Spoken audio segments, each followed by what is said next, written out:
ये जो विषय है कि जो हम भारत के लोग हैं, वास्तव में मैं जिस विषय को लेकर आज इस मंच पर उपस्थित हूँ, वह विषय वास्तव में हम भारत के लोग और हमारी आत्मनिर्भरता को दृष्टिगत रखते हुए रखा गया है। और मैं इस बात से बिल्कुल अपनी बात को इस तरीके से रखना चाहूंगा कि जैसा कि अर्थशास्त्र के विद्वानों विद्यार्थियों के बीच में ये पाया जाता है कि वो ज्यादातर बातें आंकड़ों, कुछ महज जादुई आंकड़ों से अपनी बात प्रारंभ करते हैं।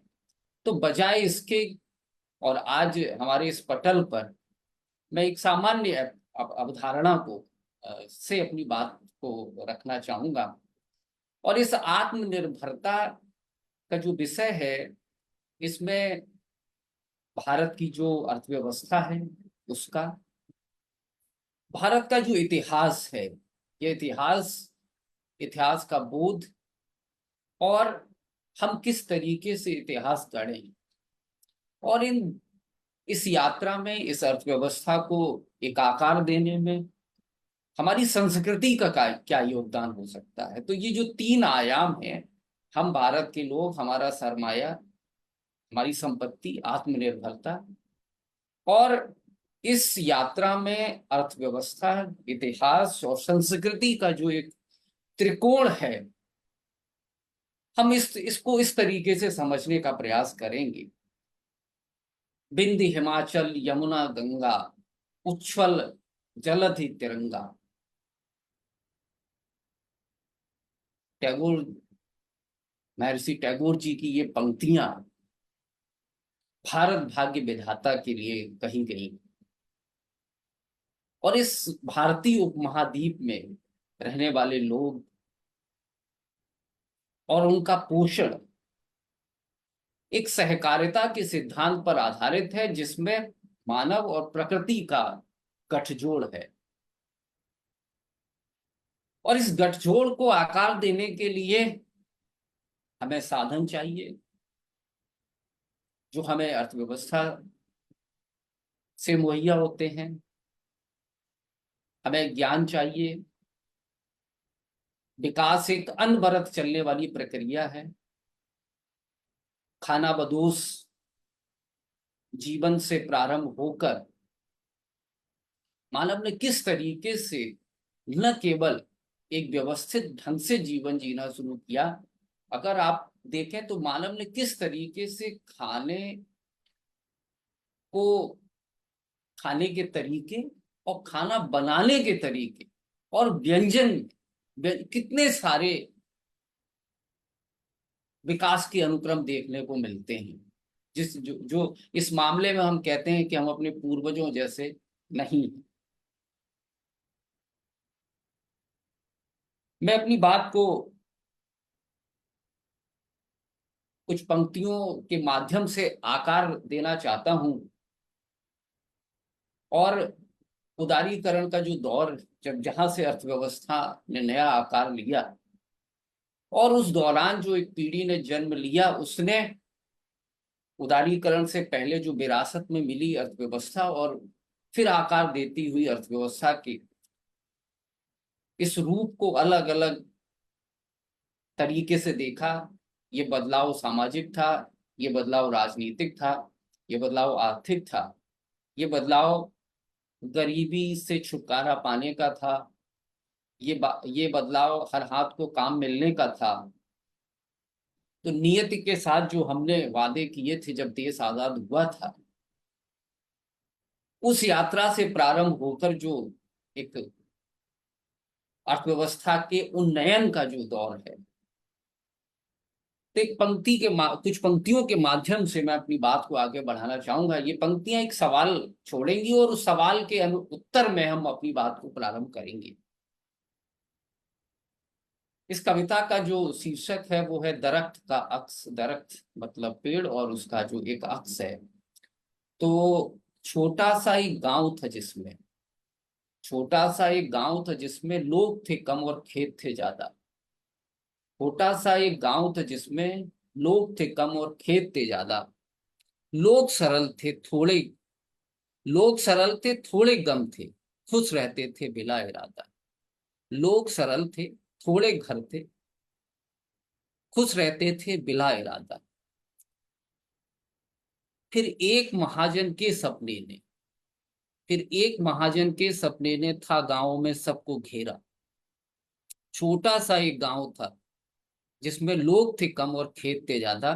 फिर एक महाजन के सपने ने था गांव में सबको घेरा।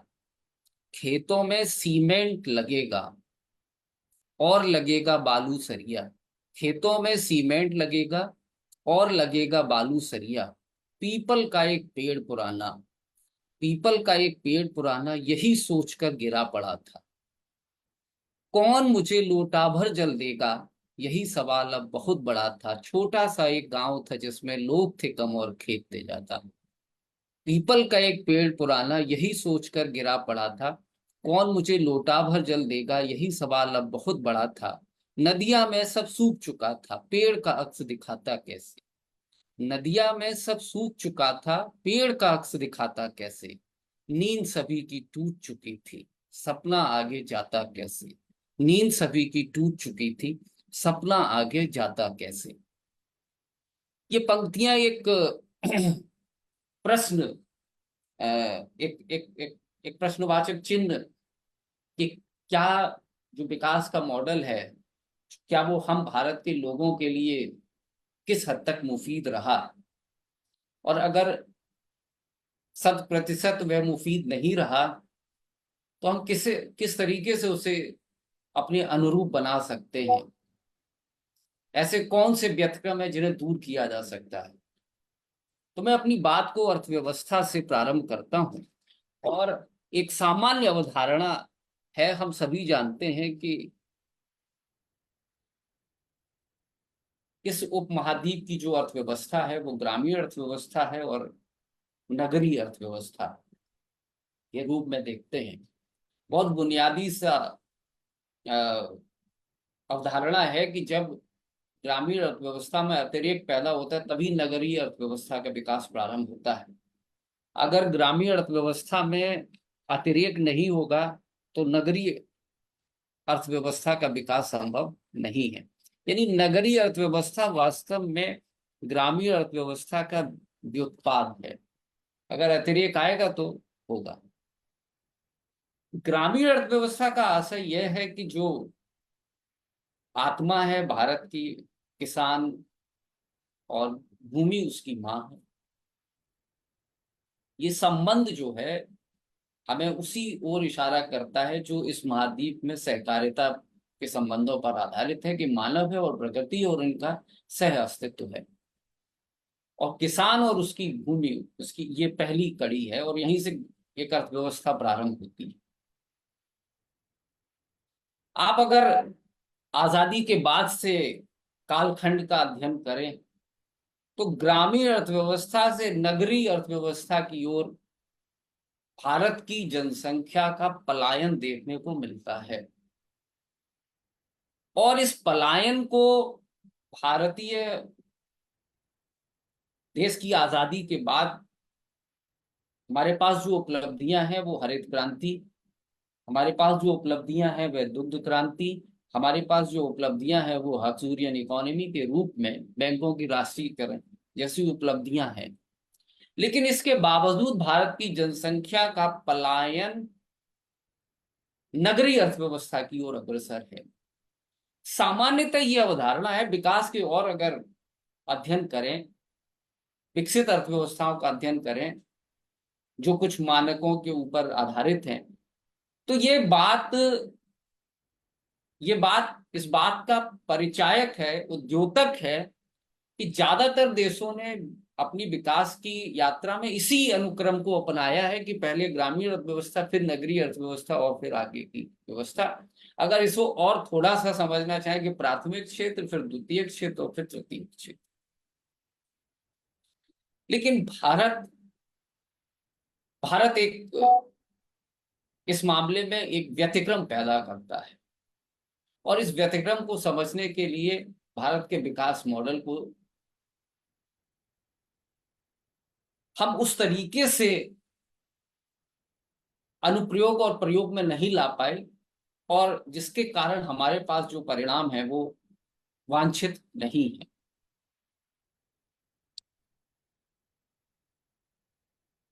अगर आजादी के बाद से लेकर भारत के किसान की स्थिति को अगर देखें तो भारतीय किसान 1921 में, जब भारतीय साहित्यिक पलट पर सर्वोच्च स्थान के रूप में प्रेमचंद का नाम आता है, और वो जो समस्याएं भारतीय किसान के लिए 1921 में लिख रहे हैं, कफन, और किसानों की जो समस्याओं का वर्णन वो 1921 में कर रहे हैं। भारत में योजना आयोग की अवधारणा खत्म होने के बाद जब नीति आयोग आया, और नीति आयोग ने भारतीय किसानों की स्थिति को सुधारने के लिए एक समिति, रमेश चंद्र समिति गठित की, जिसने किसानों की आय को दोगुना करने का प्रयास किया, तो उसका लक्ष्य 2022 रखा गया। मैं आपको जोड़ता हूं पिछले 100 सालों के कालखंड से। ग्रामीण क्षेत्रों में एक तो खेतों का जो आकार था वो छोटा, और खेतों के आकार के छोटे के साथ साथ एक एक एक मॉडल विकसित किया गया कि नगर व्यवस्था, नगर अर्थव्यवस्था विकास की परिचायक है, ग्रामीण अर्थव्यवस्था कम विकास की परिचायक है। यह एक अवधारणा थी जिसके पीछे कोई ठोस तथ्य नहीं है। भारतीय संदर्भों में अगर हम देखें, इस बात को इस तरीके से गढ़ा गया कि लोगों ने खेती को निचले पायदान पर रखा, और पलायन कर कर दूसरे शहरों में जाकर मजदूरों के रूप में काम करना बेहतर समझा। इस बात को बल देने के पीछे दो कारण थे। पहला कारण यह था कि किसान के पास अगर ज्यादा उत्पाद हो जाता है तब भी उसके पास स्टोरेज की क्षमता नहीं है। सरकारी और निजी प्रयास दोनों मिलाने के बाद भी इतना नहीं है कि उसे भंडारण में आरक्षित किया जा सके, और उसके बाद कुछ वैल्यू एडिशन करके उसे विनिर्माण क्षेत्र के रूप में लाके उसे अन्य अन्य उत्पाद बनाए जा सके। पहली चीज ये हुई। अगर उपज कम होती है तब ये समस्या स्वाभाविक है, क्योंकि उपज में जब है ही नहीं उसके पास इतना उत्पाद, तो वो वैसे भी नगरीय अर्थव्यवस्था में अपने अतिरिक्त को नहीं भेज पाएगा। तीसरी अवधारणा ये थी कि जब ये बात चला कि ग्रामीण क्षेत्र से शहरी क्षेत्रों में, तो लोग खेती को दूसरे पायदान पर समझने लगे, और जल्दी जल्दी में जो जोतों का आकार था कि भाई हम, पिता की भूमि थी 4 बीघा, अब एक बेटा किसी शहर में मजदूर के रूप में जाने के लिए तैयार है, तो अब दूसरे बेटे के सामने ये व्यवस्था है कि उसको अब बेचा जाए, या वो भाग 4 से 2 में बट गया, तो वैसे ही उत्पादकता अब कम होने की नौबत आ गई, और तकनीकी का उसमें इस्तेमाल अब नहीं किया जा सकता। तो लगातार एक तो जोत का आकार छोटा होता गया, तो जोत का आकार जो छोटा होता गया, उसके पीछे एक तो क्रम था कि वंशानुगत के आधार पर जो भूमि का बंटवारा किया गया। दूसरा जो अनुक्रम था वो ये था कि साहब भूमि में उतना उत्पादन नहीं हो पा रहा है, उसको कहा गया कि खेत का जो रकबा है वो पेट के रकबे से कम है, लिहाजा पलायन करना ही अब एक मात्र विकल्प है। तो ज्यादा से ज्यादा पलायन हुआ, और इस बात को अगर आप देखें कि पिछले 75 वर्षों में, मैं 75 वर्षों में बात इसलिए भी कह रहा हूं कि यही वो कालखंड है कि 2020 में जब भारत में सबसे बड़े कृषि रिफॉर्म्स लाए जाने थे, उनको एक बड़ा धक्का मिला। वो रिफॉर्म्स अनफॉर्चुनेटली प्लेस नहीं हो पाए, सरकार को उसे अपने वापस जाना पड़ा। तो ये इसके पीछे ये था कि जो किसान जिस उत्पाद को कच्चे माल के रूप में विनिर्माण क्षेत्र को देता है, जैसे कॉफी है, कॉफी के जो बीज है वो किसान के पास रॉ मटेरियल है, और जब उससे विनिर्माण क्षेत्र को दिया जाता है, जब उससे कॉफी बनाई जाती है, जब उससे चॉकलेट बनाई जाती है, तो आप किसान के उत्पाद के रूप में कॉफी के बीज, कॉफी के सीड्स के प्राइस को देखें, चॉकलेट के प्राइस को देखें, कॉफी की कीमतों को देखें, तो आपको समझ में आएगा कि ये कितना अंतर है। यानी जैसे ही किसान ने अपनी फसल कच्चे माल के रूप में विनिर्माण क्षेत्र को दी, उसकी कीमतों में उछाल आ जाता है, अचानक से अप्रत्याशित उछाल आया। इसका मतलब ये है कि जो ये एक डिजाइन है, जो विकास के मॉडल का एक जो डिजाइन है, इसमें सबसे बड़ा फॉल्ट यही है कि जो किसानों को या ग्रामीण अर्थव्यवस्था में रहने वाले लोग हैं, उनको शहरी क्षेत्रों में पलायन के लिए विवश करता है। और ये शहरी क्षेत्रों में पलायन के लिए इसलिए विवश करता है ताकि शहरों में विनिर्माण क्षेत्र को दर न्यूनतम मजदूरी दर पर कच्चा माल श्रम के रूप में, उत्पादन के साधन के रूप में मिल सके। तो ये एक सबसे बड़ा ये एक हमारे जो विकास के मॉडल में एक जो सबसे बड़ा ड्रॉबैक है, वो यही ड्रॉबैक है कि शहरों में बताया गया कि वहां समृद्धि है, और लोग आतुर हो गए कि धीमे धीमे गांव से सारे लोग शहर की तरफ जाने लगे। और आप ये देखें कि इस बात के स्पष्ट प्रमाण हम सब ने, आपने इस पिछली हेल्थ क्राइसिस कोविड-19 के दौरान देखे, जब रिवर्स माइग्रेशन हुआ तो सड़कें किस तरीके से रिवर्स माइग्रेशन के रूप में लोग अपने, यानी शहरों में जो कहा गया था कि जो समृद्धि के परिचायक हैं, वो आपको कुछ दिन, अगर देखा जाए तो जो पहला लॉकडाउन फिर दूसरा लॉकडाउन, उसमें समय न्यूनतम था, लगभग 2 हफ्ते का समय था। उस दौरान तक शहर इस पलायन की हुई जनसंख्या को संभालने की क्षमता नहीं रखता। इस बात को हमें सोचना पड़ेगा, इस बात को हमें समझना पड़ेगा कि हमारी आत्मनिर्भरता कहाँ है। हमारी आत्मनिर्भरता वास्तव में हमारी अर्थव्यवस्था में है, और हम जमीनों का बंटवारा करते जा रहे हैं। एक लाइन है कि इतनी तो जमीन भी नहीं थी, इतनी तो जमीन भी न थी कि जितना बंटवारा हुआ। भारत में जो साइज ऑफ होल्डिंग्स हैं वो मार्जिनल है और स्मॉल है, सीमांत है, छोटी है, और उनकी संख्या 86% है।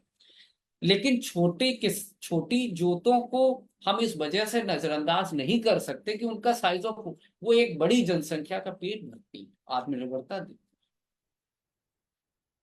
तो इतनी तो जमीन भी न थी कि जितना बंटवारा हुआ हैसियत खाक में मिल गई शहर में जाके। ये इशारा है कि हैसियत खाक में मिल गई शहर में जाके, न तू मुझे गवारा हुआ न मैं तुझे गवारा, क्योंकि खेत का रकबा पेट के रकबे से कम था।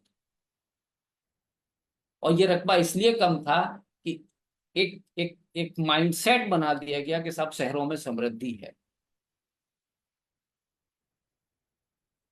आप देखें कि जो किसानों की आय है, प्राथमिक क्षेत्र में काम करने वाले जो किसान हैं, बाकी द्वितीय क्षेत्र में कुछ कामगार हैं, तृतीय क्षेत्र में कामगार हैं, अगर आप इनकी आय की तुलना 1947 से अभी 2020 के आंकड़ों तक के आधार पर करें, कि जो लोग प्राथमिक क्षेत्र में काम कर रहे हैं यानी किसान, उनकी आय, और जो लोग द्वितीय क्षेत्र में काम कर रहे हैं उनकी आय, और जो लोग तृतीय क्षेत्र में काम कर रहे हैं, तो एक आंकड़ा ये कहता है कि किसानों की आय तो मात्र 14 गुना बढ़ी, जबकि द्वितीय क्षेत्र में काम करने वाले कामगार या तृतीय क्षेत्र में काम करने वाले कामगार, और अगर इसे और स्पष्ट कर दें कि एक सरकारी सेवक नौकरी जो करता है, उसकी आय तकरीबन 120 गुना बढ़ी। तो कहाँ 14 गुना आय बढ़ी और कहाँ 120 गुना आय में वृद्धि।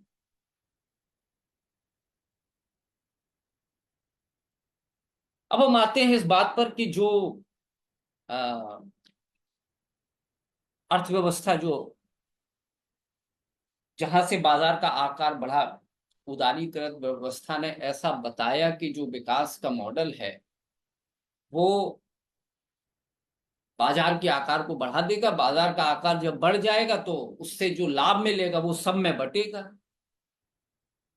तो कोई अंतर नहीं रह जाएगा, वो चाहे भारत का किसान हो या फ्रांस का रहने वाला किसान हो, ऑस्ट्रेलिया में रहने वाला जो ऊन का, जो भेड़ को पालने वाला गड़रिया, उसकी आय में कोई अंतर नहीं रह जाएगा। उदारीकृत अर्थव्यवस्था ने इन्हीं नियमों की वकालत की। अगर आप भारतीय अर्थव्यवस्था के परिप्रेक्ष्य में देखें तो भारत ने हिंदू ग्रोथ रेट से न्यू हिंदू ग्रोथ रेट और डबल डिजिट ग्रोथ रेट का सफर तय किया। लेकिन हिंदू ग्रोथ रेट का कंसेप्ट जो आया वो प्रोफेसर राजकृष्ण ने दिया। ये तकरीबन 60 के दशक में ये अवधारणा आई। उन्होंने इसे हिंदू ग्रोथ इसलिए दिया कि एक आम भारतीय संतुष्टि की अवधारणा को स्वीकारता है। वो वो कंज्यूमरिज्म के उलट ये अवधारणा है। और एक आम भारतीय ये सोचता है कि हाँ, अपने उपभोग को सीमित किया जा सकता है, इसकी एक सीमा होनी चाहिए, इसका कोई एक पैमाना होना चाहिए, इसे असीमित नहीं किया जा सकता। इस अवधारणा पर प्रोफेसर राजकृष्ण ने हिंदू ग्रोथ रेट का कंसेप्ट दिया। लेकिन उदारीकृत अर्थव्यवस्था ने हिंदू ग्रोथ रेट को एक मजाक के रूप में परिभाषित किया और कहा कि देखिए, उदारीकरण आते ही आपकी अर्थव्यवस्था में जो आर्थिक समृद्धि की दर है वो बढ़ जाएगी। और वास्तव में भारत में डबल डिजिट ग्रोथ रेट का दौर आ गया, ये बात सही है। लेकिन जो ग्रोथ रेट में वृद्धि हुई वो किस क्षेत्र से आई? प्राथमिक क्षेत्र से आई। बात तो ये हुई थी कि सबके सब लाभ में सबका हिस्सा मिलेगा, प्राथमिक क्षेत्र का भी, द्वितीय क्षेत्र का भी, तृतीय क्षेत्र का भी। लेकिन आप एक सामान्य बिना अर्थशास्त्र पढ़े हुए सभी लोग जानते हैं कि भारत में कृषि का योगदान भारत की जीडीपी में लगातार घट रहा है। रोजगार के रूप में आज भी कृषि एक बड़ा क्षेत्र बना हुआ है। और भारत पर जब जब संकट आता है, चाहे वह ग्लोबल फाइनेंशियल क्राइसिस 2008 की हो, अगर मैं हालिया आंकड़ों की बात करूं, फिर चाहे 2020 में हेल्थ हैजार्ड के कारण रिवर्स माइग्रेशन की इश्यूज हो, और उसके दौरान लॉकडाउन से अर्थव्यवस्था पर आने वाले विश्व की तमाम अर्थव्यवस्थाओं के संकट की बात हो, कृषि ही एक ऐसा क्षेत्र है जो भारत की अर्थव्यवस्था को संकट से उबारने के लिए बार बार सहायता देता है। यद्यपि इसका जीडीपी में योगदान कम हो रहा है, लोग खेती छोड़ रहे हैं, भारत को लिए ये अवश्यंभावी है कि भारत में उसी तरीके से कृषि सुधारों को लागू करना तात्कालिक प्राथमिकता होना चाहिए।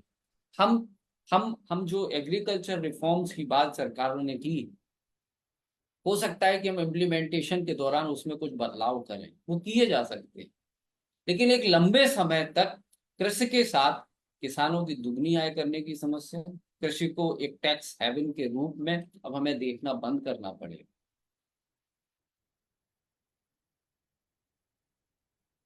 एक और बात जो कहा कि जो उदारीकृत अर्थव्यवस्था के बाद जो विनिर्माण क्षेत्र की अवधारणा है, यानी हम कहीं ना कहीं इस बात पर फिर से जोर दे रहे हैं कि भारत का जो मानव और प्रकृति का अस्तित्व है, जो सहतत्व, जो सहकारिता पर आधारित है, सहकारिता के कई सारे मॉडल्स हमारे यहाँ सफल हैं। आप उसमें इफ्को का नाम ले सकते हैं, आप उसमें अमूल का नाम ले सकते हैं, जो बड़ी कंपनी है, जिनके बड़े टर्नओवर, जिनका विश्व की बड़ी कंपनियों में नाम है। आप उनके टर्नओवर को दे सकते हैं जो सहकारिता पर आधारित है। यही हमारी सनातन परंपरा है, यही हमारी नैतिक परंपरा है। तो मैंने जैसा कि कहा था कि हम तीनों चीजों को लेके एक साथ चलेंगे, अर्थव्यवस्था, इतिहास और संस्कृति। विनिर्माण क्षेत्र के साथ एक जो समस्या निकल के आई वो यह निकल के आई कि भारत में जो एक इंटरप्रेन्योरशिप है, जो भारत के अगर इतिहास को खंगालें तो जहां पर उस इंटरप्रेन्योरशिप जो नव प्रवर्तन वो आजादी के बाद से कहीं खो गई। और इससे इससे खोने में ये भी एक तरीके का एक मॉडल ऑफ डिजाइन है कि इस इन ऐसे कारणों को प्रेरित किया गया कि जहां पर इंटरप्रेन्योरशिप की जो है उसको उसको कमजोर किया जाए। आप देखें कि जब विनिर्माण क्षेत्र की बात आई, भारत में सुधार हुए, लेकिन भारत में विनिर्माण क्षेत्र में काम के लिए जो इंटरप्रेन्योरशिप थी, यानी एक पूंजीपति है और एक श्रमिक है। विनिर्माण क्षेत्र में तो ऐसे ही काम होगा, प्राथमिक क्षेत्र में तो भाई किसान है, उसकी जमीन है। विनिर्माण क्षेत्र में तो एक इंटरप्रेन्योर पूंजीपति होगा और दूसरे कामगार होंगे। आप देखें कि 1974 से 1979 के बीच में भारत में बॉलीवुड में तमाम सारी ऐसी फिल्में बनी, रोटी कपड़ा मकान से लेकर काला पत्थर तक, जिसमें पूंजीपति और श्रमिकों के बीच में जो संघर्ष है उसको प्रोमिनेंट तरीके से इम्पोज किया। यानी भारत में विनिर्माण क्षेत्र की गति हम देना चाहते हैं, लेकिन पूंजीपति हमेशा एक शोषण के रूप में प्रदर्शित किया जाता है। वह अपनी तकनीकी से अगर निवेश करता है तो उसके प्रतिफल के रूप में उसे कोई पुरस्कार भारतीय परिप्रेक्ष्य में नहीं दिया जा रहा था, जिसका कारण भारत में जो विनिर्माण क्षेत्र की अपेक्षित गति थी। मैंने आपसे कहा कि एक सामान्य अवधारणा है, अगर विश्व के तमाम अर्थव्यवस्थाओं का आकलन करें तो वो ये बताती है कि प्राथमिक क्षेत्र से हम द्वितीय क्षेत्र की ओर जाते हैं और ये होना चाहिए। लेकिन भारत में प्राथमिक क्षेत्र में जीडीपी का योगदान कम हो रहा है, द्वितीय क्षेत्र में योगदान इसलिए नहीं बढ़ रहा क्योंकि लैक ऑफ एंटरप्रेन्योरशिप। आप देखें कि इस दौरान भारत में जितने भी इंडस्ट्रियल डेवलपमेंट्स हुए, हमारे पहले प्राइम मिनिस्टर्स ने फॉरेन कोलैबोरेशंस के साथ आईआईटी की स्थापना की, आईआईएम की स्थापना की, कि भाई हम इंडिजीनियस स्किल को करेंगे, हम अपने बांध खुद बनाएंगे। उन्होंने कहा भी था public sectors are the modern temple of the country. हम अपने बांध खुद बनाएंगे, हम अपनी नदियों को संवारेंगे, हम अपने कल कारखाने, हम अपनी कार बनाएंगे। लेकिन अगर लैक ऑफ एंटरप्रेन्योरशिप है, अगर पूंजीपति को आप पुरस्कार नहीं देंगे तो पूंजीपति या नवप्रवर्तक कितने बड़े रिस्क, जिसको कहते हैं रिस्क लेता है, तब वो ऐसे बहुत से पूंजीपति हैं कि जो किसी तकनीक के साथ आते हैं वो सफल नहीं हो पाते। और कितनी सारी आप रिस्क लेते हैं तब जाके आप बाजार में जमे रह पाते हैं। तो आप उसे पुरस्कृत नहीं करते तो विनिर्माण क्षेत्र की जो गति है वो आप उसको कमजोर करते हैं। और अगर इंटरप्रेन्योरशिप को आप बढ़ावा देंगे, जैसा कि हमारी आत्मनिर्भरता की कुंजी है। अब देखिए क्या है कि जो उदारीकृत अर्थव्यवस्था है वो, मैंने जैसा आपको पहले ही कहा कि ये सब त्रिआयाम है, थ्री डायमेंशनल, 3D फिगर है। ये आप इसे एक एंगल पर नहीं देख सकते कि केवल अर्थव्यवस्था है, इसको इतिहास से क्या फर्क पड़ेगा, इसको संस्कृति से क्या फर्क पड़ेगा। भारत में सामूहिक परिवार समूह के रूप में रहते हैं, सब मिलजुल के रहते हैं, बड़े बड़े परिवार। लेकिन आप ये देखें कि 2020 के बाद जो स्टडी की गई नेशनल फैमिली हेल्थ सर्वे में, उसने ये पाया कि भारत में 50% परिवार जो है वो न्यूक्लियर फैमिलीज के आसपास पहुंच गए। अगर न्यूक्लियर फैमिली होगी तो जो जो जो ग्रॉस डिमांड होगी वो अलग अलग मांग के रूप में बढ़ जाएगी। यानी बाजार जो है वो अब ज्यादा एक्सप्लॉइट कर पाएगा क्योंकि कंज्यूमर्स को उन्होंने डिवाइड कर रखा। एक घर में कई टेलीविजन होंगे, एक घर में कई कारें होंगी, कई मोटरसाइकिल्स होंगी, सब उन्होंने डिवाइड कर रखा। उसी तरीके से जो खाने की इकाई है, एक बड़ा पैकेट है, उसका पैकेट छोटा, फिर स्मॉल पैकेट, फिर नैनो पैकेट, फिर सैशे, इस तरीके से डिवाइड करते जाएंगे और इस तरीके से वो अपने प्रॉफिट को बढ़ाते जाएंगे। तो जो एक अब देखिए क्या है कि जो बाजार अर्थव्यवस्था जिस सिद्धांत पर काम करती है, वो कहते हैं कि साहब हम हर चीज का मौद्रिक मूल्य चाहते हैं, यानी हर चीज का मोनेटाइजेशन होना चाहिए। ये भारत की एंटरप्रेन्योरशिप की अवधारणा के उलट है। क्यों मौद्रीकरण करना चाहते हैं? इसलिए मौद्रीकरण हर चीज का एक मूल्य तय कर देना चाहते हैं। लेकिन इस मूल्य को तय करने के चक्कर में हम जो सबसे बड़ी जो कीमत अदा कर रहे हैं वो है लैक ऑफ ट्रस्ट। हम विश्वास को खोते जा रहे हैं। आपने देखा कि जब जब संकट आता है तो सरकार विश्वास को लेकर, यानी विश्वास क्या है? ये पब्लिक गुड।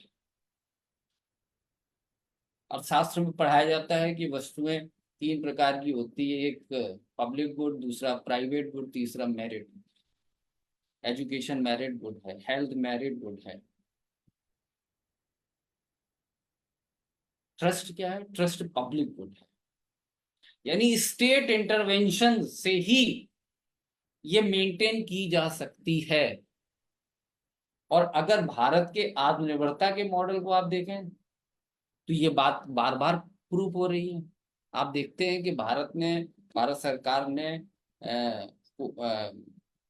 कोविड क्राइसिस से निपटने के लिए इसी इसी चीज का सहारा लिया।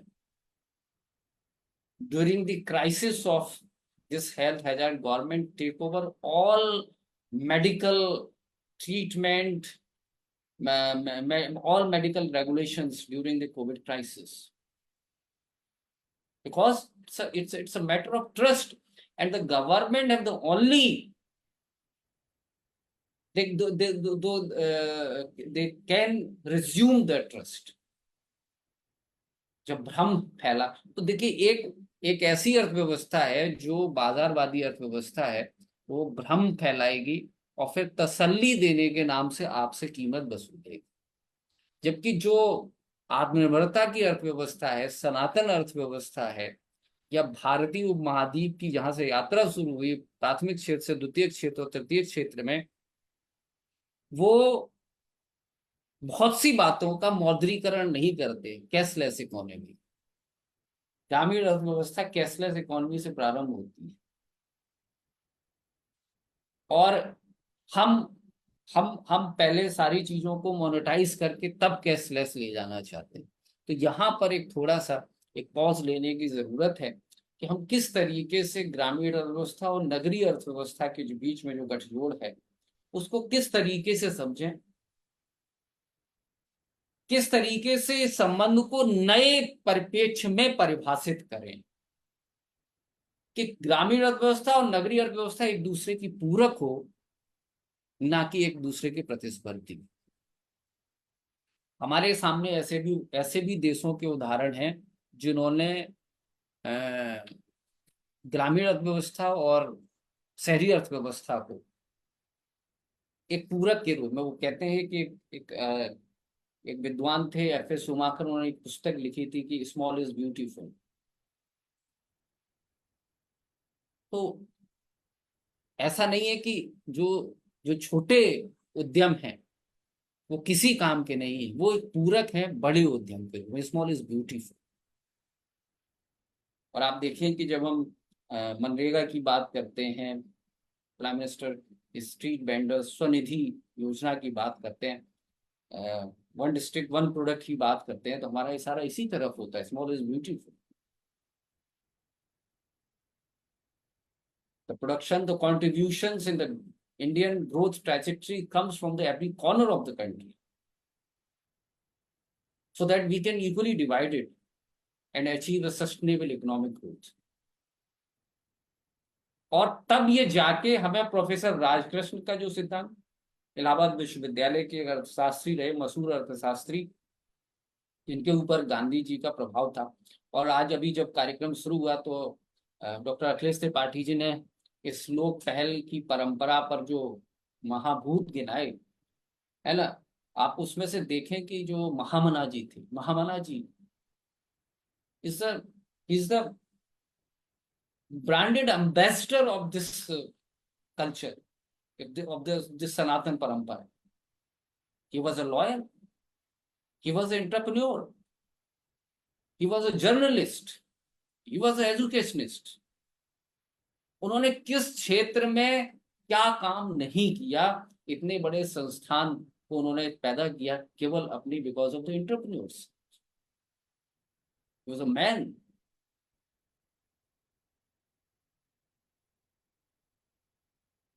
तो शायद वो जो हमारे जो जो हमारे जो पंच प्राण है, जो हमारी अ, हमारा जो पंचमेल है, जिनसे मिलके हमारा शरीर बना है, ये सब उसी तरफ हमको ले जाते हैं। मैं अब थोड़ी सी बात इतिहास लेखन की और कर लूं। भारत में जो, ताकि इस बात से भी स्पष्ट हो सके कि जो हमारी जो परंपरा है, ज्ञान की परंपरा, वहां से हमें क्या लेने की जरूरत है। हमें अपने इतिहास को कभी नहीं भुला देना चाहिए, हमें अपने इतिहास को बार बार बोलना चाहिए। खास तौर से जो अब आ रही है पीढ़ी, उसको लिए तो मैं विशेष रूप से कहना चाहूंगा, क्योंकि कई बार हम ज्ञान हमारे हमारे अब देखिए, भारत में देखें तो ज्ञान का जो प्रारंभ हुआ वो श्रुतियों से हुआ, यानी सुन के ज्ञान परंपरा विकसित हुई। भारत में इतिहास रोमांच के रूप में नहीं पढ़ाया गया। भारत में इतिहास एक ऐसी परंपरा के रूप में पढ़ाया गया जो हमें हमें शांति देती, उस रूप में पढ़ाया गया, ज्ञान की खोज के रूप में पढ़ाया गया। एक लोरी के रूप में पढ़ाया गया। मैं एक लोरी का जिक्र कर रहा हूं कि जिसका शीर्षक है कि घोड़ा दौड़ रहा। घोड़ा जब से है, घोड़ा जब से है दौड़ रहा, काटी के घोड़े से चेतक तक। घोड़ा जब से है दौड़ रहा है। आपने काटी के घोड़े को सुना, आपने चेतक महाराणा प्रताप के घोड़े का नाम सुना। काठी के घोड़े से चेतक तक, लोरियों में, कविताओं में, कहानियों में घोड़ा कभी थकता ही नहीं। यानी घोड़े का जब भी हमारे मन मस्तिष्क में आता है नाम, तो हमेशा उसे पराक्रम के रूप में ही, क्योंकि घोड़ा कभी थकता नहीं। ऐसा हमें लोरियों में बताया गया, हमें कविताओं में बताया गया, हमें महारानी लक्ष्मीबाई के घोड़े के रूप में बताया गया, हमें चेतक, जब तक राणा की पुतली फ्री नहीं तब तक चेतक मुड़ जाता है।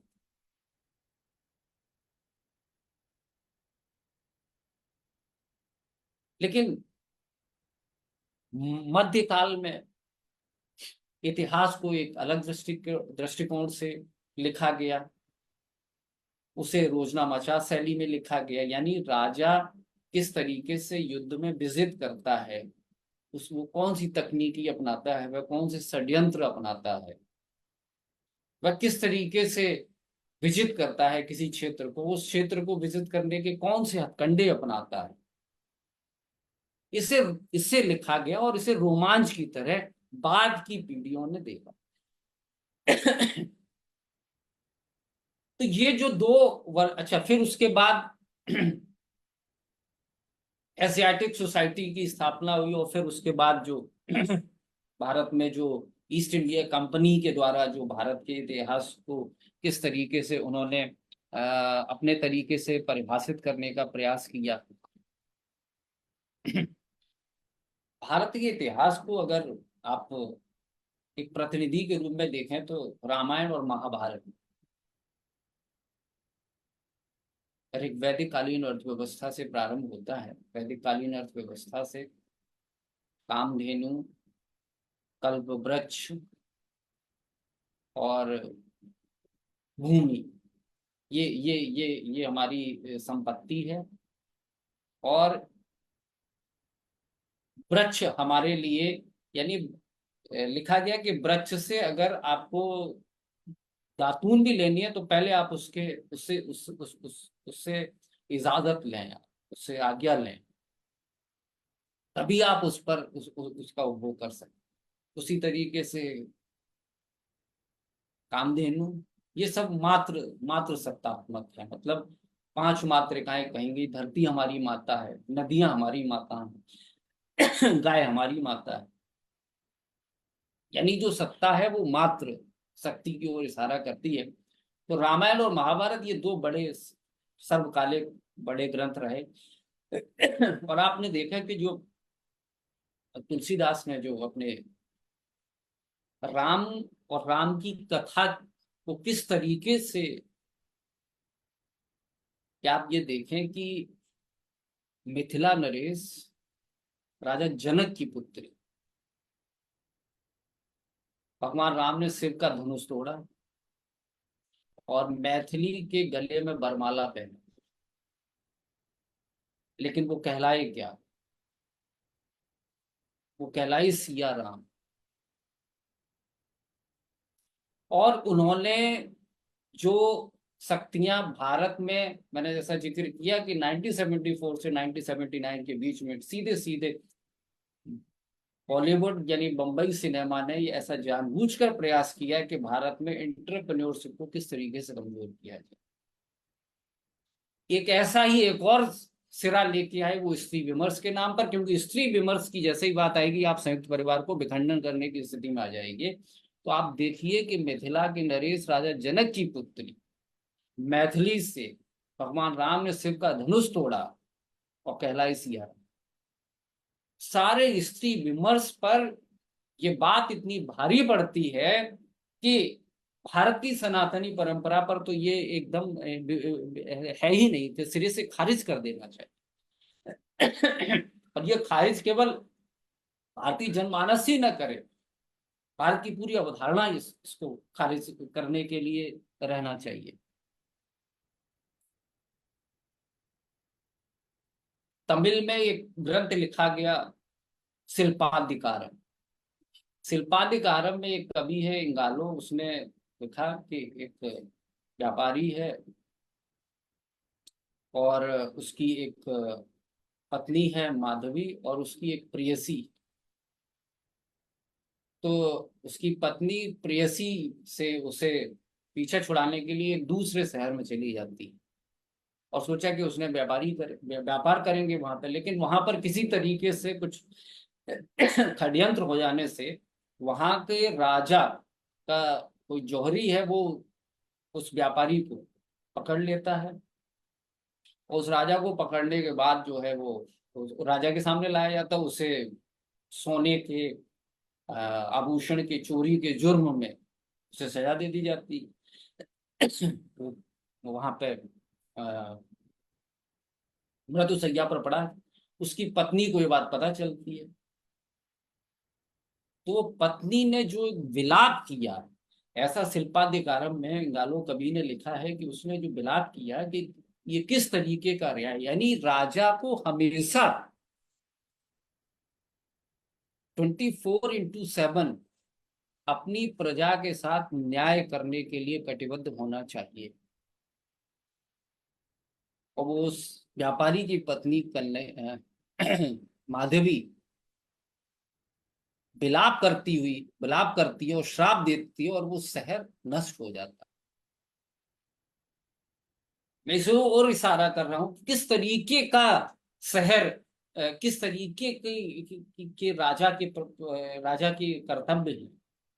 आप अगर वापस रामायण में आए तो आप देखते हैं कि भगवान राम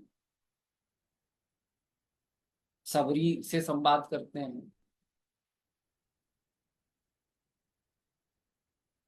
और वे सभी से संवाद करते हैं। और वास्तव में आप ये देखिए कि वो दिखाते हैं कि राजा का कर्तव्य 14 साल पहले ये देख के आए कि राज कैसे किया जाए। राजा का कर्तव्य, राजा के अधिकार के साथ राजा के कर्तव्य ज्यादा है, इसलिए पहले 14 साल वो जाए, वो पहले देख के आए कि किस तरीके से किया जाए। और भारत की जो शिक्षण व्यवस्था में ये व्यवस्था कि जो छात्र है वो घर से अलग होकर गुरुकुल में शिक्षा ग्रहण करेंगे और अपना भोजन अर्जन स्वयं करेंगे और इसी दौरान वे समाज में जाकर समाज की विसंगतियों को देखेंगे, उनका अध्ययन करेंगे और समाज का ये दायित्व होगा कि उनका पालन पोषण करें। इस तरीके का ये जो आत्मनिर्भर अर्थव्यवस्था है, आत्मनिर्भर समाज, हमें उस तरफ जाने की आवश्यकता है।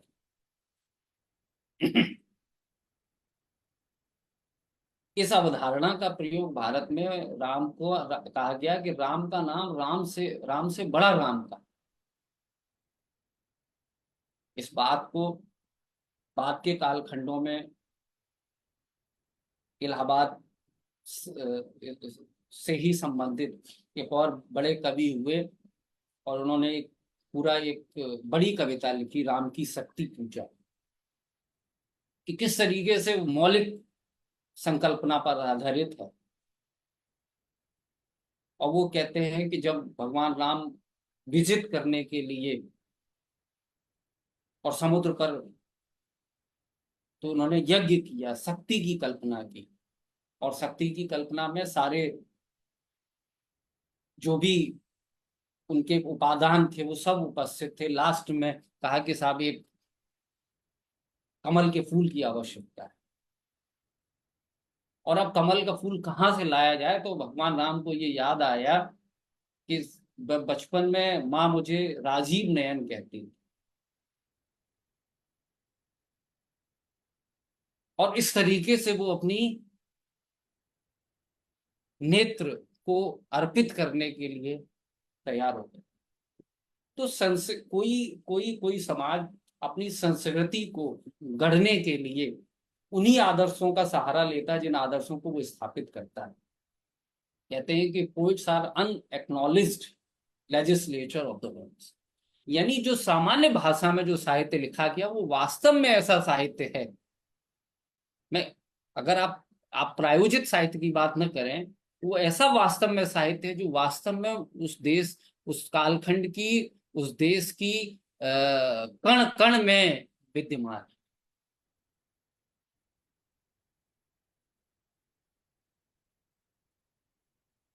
मैं तो जो इतिहास हमें पढ़ना है और इस इतिहास के साथ हमें अपने आप को सामंजस्य बनाना है, एक अर्थव्यवस्था को हमें अगले पायदान पर ले जाना है, यानी हम अपनी आत्मनिर्भरता, जो हम अपनी बात को किस तरीके से ब्रांड के रूप में विश्व के सामने प्रस्तुत करें। हमें हड़बड़ाने की आवश्यकता नहीं है, हमें अपने विकास के जो मॉडल है जो हमारे लिए अनुकूल है, हमें उस मॉडल पर अपने मंथन के साथ अपने इतिहास को टटोलते हुए पढ़ने की आवश्यकता है। और तब हम भारत को, और हम जो लोग हैं वो भारत को 2047 तक एक विकसित भारत के रूप में होते हुए देख सकते हैं। विकास के कई मानक होते हैं, एक होते हैं मात्रात्मक और एक होते हैं गुणात्मक मानक। आप देखें कि शिक्षा में ऐसे मानक इस्तेमाल किए जा रहे हैं जो मात्रात्मक, यानी एक रेटिंग दिया जा रहा है। रेटिंग शब्द आजकल सबसे ज्यादा पॉपुलर है।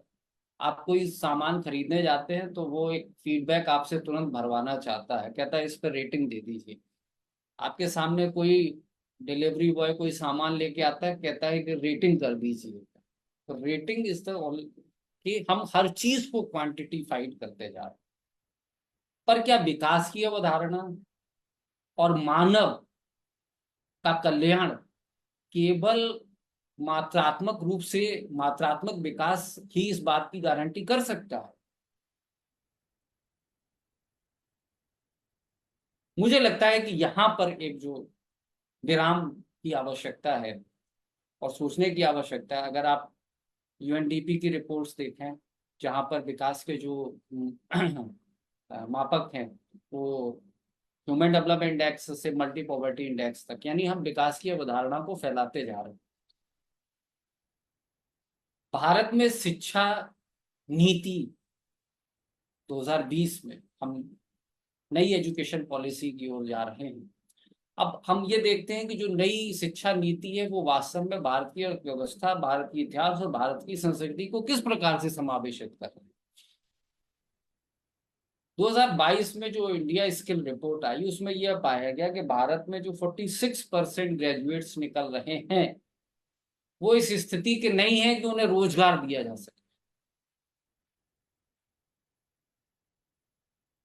तब ये संकट आएगा, जैसा कि ये बात बार बार उठ रही है, डॉक्टर अखिलेश त्रिपाठी जी ने भी अपने उसमें उठाया कि नौकरी का मतलब सरकारी नौकरी न माना जाए, इसे हम इंटरप्रेन्योरशिप के रूप में देखें, हम इसे रोजगार प्राप्त करने के बजाय रोजगार प्रदाता के रूप में देखें, यूनिकॉर्न कंपनी के रूप में देखें, स्टार्टअप के रूप में देखें। ऐसे में भारत की इस नई शिक्षा नीति क्या सहयोग कर सकती है?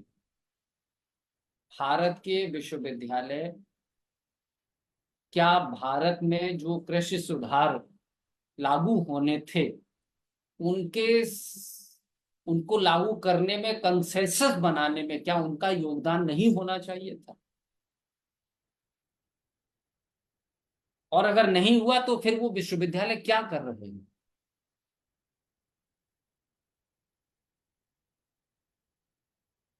हमें शायद इस और मैं तो ये कहना चाहूंगा कि जो न्यू एजुकेशन पॉलिसीज है उसमें शिक्षकों के सामने बहुत ज्यादा बड़ी जिम्मेदारी आ गई है कि अपने अस्तित्व को किस तरीके से बचाए रखें नए फॉर्मेट। ये इतनी बड़ी चुनौती है कि जब हम अपने देश की नई गाथा लिख रहे होंगे तो उसमें इन विश्वविद्यालयों का क्या योगदान, उन शिक्षकों का क्या योगदान होगा? या हम बाजार के हवाले हो जाएंगे तो फिर नए नए विश्वविद्यालय जो आ रहे हैं जिनकी रेटिंग्स अच्छी है, लोग रेटिंग्स देखेंगे और उनमें दाखिला लेंगे। फिर ये जो विश्वविद्यालय हैं जिनके नाम है इलाहाबाद विश्वविद्यालय, जिनके नाम है बनारस हिंदू विश्वविद्यालय, जिनके नाम है गोरखपुर विश्वविद्यालय, जिनके नाम है, उन उन विश्वविद्यालयों का क्या, किस तरीके का भविष्य तय होगा और वहां पढ़ाने और पढ़ने वाले लोगों का भविष्य क्या तय होगा? जबकि इंडिया स्किल रिपोर्ट ये कहती है कि 46% ग्रेजुएट्स आर नॉट एम्प्लॉयड। तो मुझे लगता है कि यहाँ पर भी छात्रों की भी जिम्मेदारी, जवाबदेही तय होनी चाहिए और शिक्षकों को भी अपनी जिम्मेदारी, विश्वविद्यालयों को अपनी दिशा तय करनी होगी कि हम किस तरीके के कार्य को आगे बढ़ाए, किस तरीके से भारत की इस यात्रा में, जो विकसित भारत की यात्रा है, उसे हम उस तरफ ले जाएं।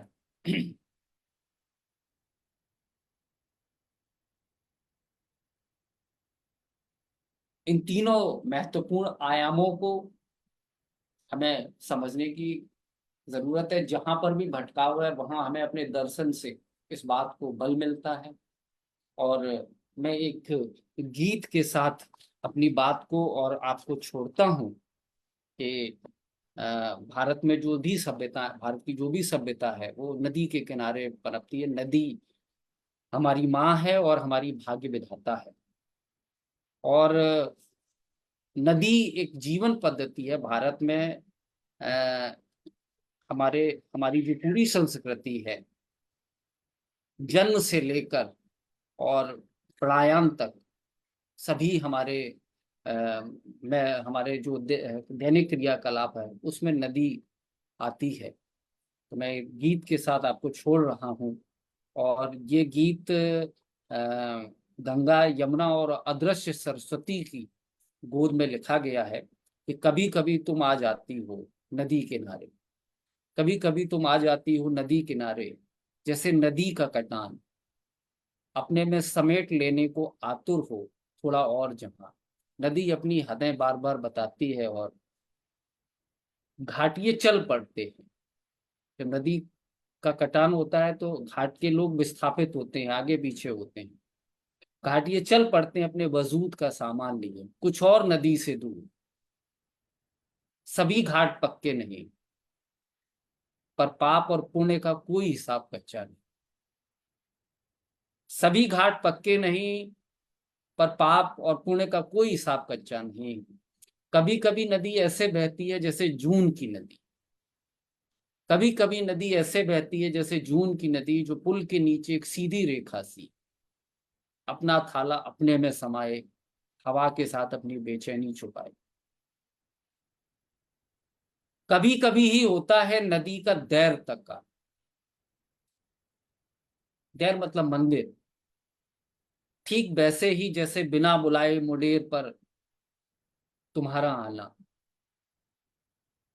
फिर नदी में बाढ़ आती है और फिर बाढ़ का पानी उतर जाता है, ताकते रह जाते हैं कच्चे किनारे, ताकते रह जाते हैं कच्चे किनारे, मीन को निगलने लगते हैं मछुआरे के जाल सारे। खाना बदोश चीर डालते हैं नदी का सोना। जब नदी में बाढ़ का पानी उतर जाता है, कहते हैं कि जब नदी में बाढ़ आती है तो वो नदी को पुनर्ऊर्जा देती है। और अगर आप भारत भारत का नक्शा देखें तो भारत में तीन तरफ से समुद्र हैं और अंदर नदियां हैं, और समुद्र और नदियों से ही घिरा हुआ ये उपमहाद्वीप है। अरविंद अडिगा ने अपनी पुस्तक द व्हाइट टाइगर में लिखा है कि समुद्र हमें प्रचुर भंडार देता है और नदियां हमें अंधकार की ओर ले जाती हैं। तो हमें उन नदियों से किस तरीके से, तो इसीलिए कहा गया कि खाना बदोश चीर डालते हैं नदी का सीना तलहटी बालू के लिए। सालिग्राम भी नदी को छोड़ देते हैं नदी के हवाले। एक छोटा पत्थर है जिस पर पानी का बार बार प्रहार पड़ता है तो वो इतने चिकने हो जाते हैं कि उन्हें एक ये भगवान की संज्ञा दी गई। सालिग्राम भी नदी को छोड़ देते हैं नदी के हवाले। नदी अपनी हिफाजत खुद करना जानती है, इसीलिए नदी में बाढ़ आती है, इसीलिए नदी में बाढ़ आती है। तो जब कई सारे विचार आते हैं और तो ये प्रस्थान बिंदु होता है। और कोई भी संकट किसी भी नए कल की सुबह लेकर आता है, हमें ऐसे सकारात्मक रूप से आगे बढ़ना चाहिए। मैं इन्हीं अब शब्दों के साथ आप सभी का मैं बहुत बहुत आभार प्रकट करता हूं कि आपने मुझे इस महत्वपूर्ण वक्तव्य के लिए आमंत्रित किया और मुझे सुना। डॉक्टर अखिलेश त्रिपाठी। बहुत बहुत धन्यवाद। आपने विकसित भारत 1947 की संकल्पना पर अपने विचार अर्थव्यवस्था, इतिहास और संस्कृति के संरेख में प्रस्तुत किया है। आपने प्रोफेसर राजकरण का जिक्र किया, जो 1950 से 1980 और संभवतः 1977-78 में जनता पार्टी के शासनकाल में, जब एच.एम. पटेल भारत के वित्त मंत्री थे, तो उन्होंने हिंदू ग्रोथ रेट की बात की थी और ग्रोथ रेट को 4% बताया था, जहां तक मुझे याद है। यह शब्द धीमी वृद्धि का वर्णन करने के लिए वही एच.एम. पटेल के समक्ष आपने एक भाषण में प्रस्तुत किया था, जो उस समय मोरारजी देसाई भारत के प्रधानमंत्री थे और राजकृष्ण ने यह भाव प्रकट किया था। लेकिन उसके मूल में था कि भारत के विकास की परिकल्पना के दो मॉडल थे। भारत किस ओर चलेगा? जब देश आजाद होता है, देश के पास कुछ नहीं था, तो देश ने और लगातार आक्रमणों को झेलते हुए देश की जो हिंदू विकास दर थी या भारत की अर्थव्यवस्था का जो मूल उत्स था, वो बिगड़ चुका था, समाप्त हो चुका था। और भारत दो रास्ते का वर्णन करने की ओर था।